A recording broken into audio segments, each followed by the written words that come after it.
Во Владикавказском городском отделе ЗАГСа состоялась торжественная церемония чествования бриллиантовых юбиляров семейной жизни Юрия и Зои Пономаревых.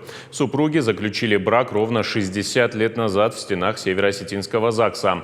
С 1961 года они живут в любви и согласии. Зоя Ивановна и Юрий Андреевич познакомились в юности. С тех пор все тяготы жизни преодолевают вместе.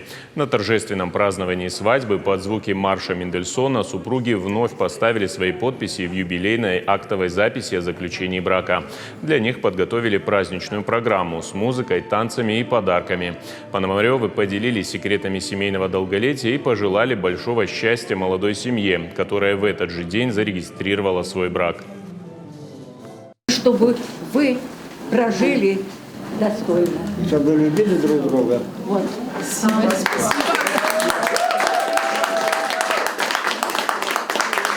Какой секрет? Любили друг друга и прожили. И даже не заметили, что у нас бриллиантовая свадьба. И не ждали. Вот как-то так быстро подошел такой возраст. И вот это 60-летие, я никогда не думала о годах, когда там что-то, чего-то. А вот видите как. И сами удивляемся, что мы прожили столько лет.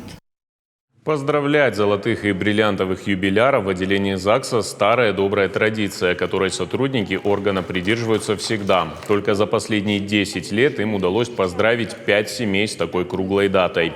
Уверены, что такие пары являются примером для молодежи. Это очень приятно, это удивительно хорошо, и это добрый пример для молодежи и для нас, для всех, что эти люди на протяжении всей своей жизни смогли своей мудростью, терпением и невероятным вот таким восхитительным отношением и подходом к семейному институту действительно прожить вместе и сегодня отметить этот юбилей именно здесь.